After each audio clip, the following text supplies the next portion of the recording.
You know, I was gonna wear a fedora for this, or like a bowler hat or something like they wear in the movie, but I don't really feel like buying one right now, so I'm just gonna use my Amsterdam hat as a stand-in. God damn it, this shit always messes up my hair. That's why I don't wear hats. Hey everybody, welcome back to Ryan's Reviews. This is 100 Films in 100 Days, episode 13. They say that 13 is the unlucky number, but I think it worked out pretty well for me today because I saw Stan and Ollie, starring Steve Coogan and John C. Reilly. I was initially very skeptical going into this film, considering the last film that John C. Reilly was in, Holmes and Watson, which is considered one of the worst films in a long, long time. But I decided I'll go see it. I'll go in with open eyes, open mind. Let's do it. One thing I thought about as I was watching it was the fact that there's no really good slapstick anymore. It's all just gross out humor and sexual humor. I love comedy films, but sometimes it's just so awful, especially within the past 5 years or so. Comedy films have just taken a horrible dive. So the film centers around Stan Laurel and Oliver Hardy, played by Coogan and Reilly respectively. It essentially centers around these two comics whom I've just named, and it's about the later half of their career, or later portion of their career really. The last couple years, the last tour they ever did. So the film itself only made about $13 million in box office with only a $10 million budget, which is serviceable. It's not anything amazing, but you know, it's a nice little film, and it's getting some awards, some minor awards, and people are liking it, and I liked it. So Laurel and Hardy decide they're going to do a final tour of the British Isles, England, Ireland, Scotland, and Wales. I don't actually know if they go to Wales, but I know they go to the other 3 countries. No one really cares about Wales. I'm sorry, Ian. So what they're famous for is they're famous for their old slapstick comedy in the 1930s. And now it's the 1950s, and that sort of stuff is sort of out of style, or there's newer, younger acts who are doing the same sort of thing they did, but they want to really do one last hurrah,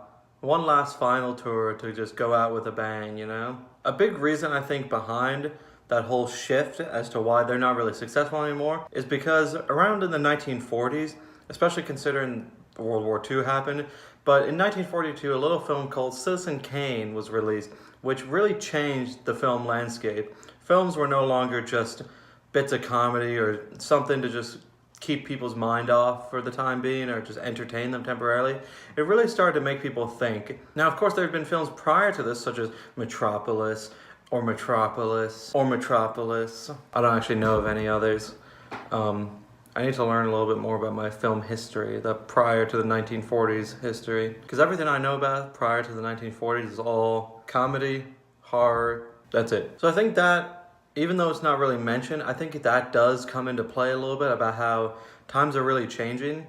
Even though it's the 50s, you know, times have changed since then, but even between the 30s and the 50s, times have changed. So they're not as successful anymore. They're not making as much money. People aren't coming to the shows. So people do start coming out more. They start to get more asses in seats because they start doing more publicity events and trying to promote the fact that they're on tour. I don't want to say too much about it, but there's definitely some disagreement between the two of them about their prior work and some of the reason why they had a bit of a falling out in between when they were really successful and now. I don't want to spoil it because I think this is a film that probably everyone should watch because it's really made for everyone. There's no specific niche audience, I think. Yeah, when I was in the theater today, it was only me and an old couple in their 70s. But that doesn't mean anything. I'm an auteur. I'm an artist. I like everything.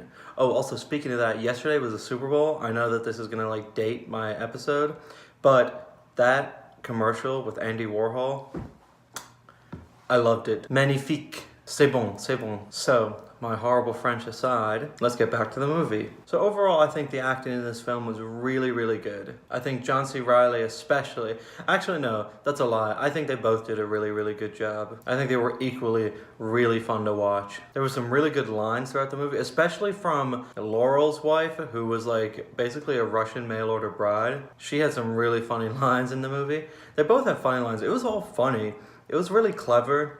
And they had some really good slapstick. And I know it's really childish and really simple, but sometimes it just gets the job done, you know? I know this isn't as long as some of the other reviews I've done, and I didn't really get a chance to watch Paprika today, so I'm just gonna release this video on Tuesday, and then on Wednesday I'm gonna release my Nightmare on Elm Street 2 review. But the thing is about this film, I didn't really know anything about Laurel and Hardy. I knew a little bit about some of the other comedians at the time, like I knew about Charlie Chaplin, and a little bit about the Marx Brothers, and I actually didn't know very much about the Marx Brothers. I've seen like 2 skits there. I knew a little bit about Buster Keaton, because of Jackie Chan, because I know so much about Jackie Chan, and Jackie Chan loves all those early slapstick comedians, and Jackie Chan loves to pay homage to them, so I know a little bit about them, but I knew nothing about Laurel and Hardy. And this was really nice to learn something about like pioneers of the genre. And I feel like it's something that, even though we live in a different time, and definitely sensibilities are different now, there's nothing like offensive in the movie, but like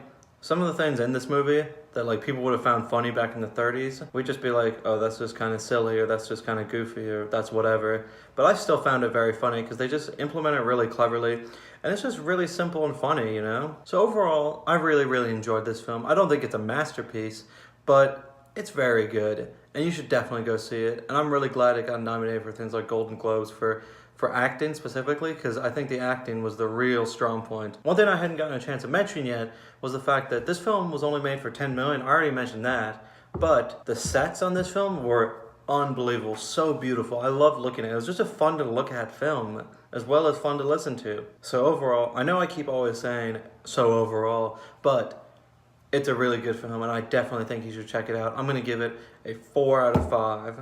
Now that was my review of Stan and Ollie. Thank you very much for watching. Make sure to like, comment, and subscribe. Tomorrow, I'll be reviewing A Nightmare on Elm Street 2, Freddy's Revenge. I would have the DVD box, but the DVD box is actually what's holding up my camera right now. So I usually remember to not put the DVD on watching the next day on the stack, but that was an accident, so that's what I'm going to watch tomorrow. Thank you very much for watching. Make sure to like, comment, and subscribe. I think I've already said that. Check out the description for all my friends and all their profiles, including Avant-Garde Criminal, John. Everyone should like John. And my friend Isaac Taylor, who has an amazing YouTube channel and does some great content. Thank you very much for watching, and I'll see you guys tomorrow.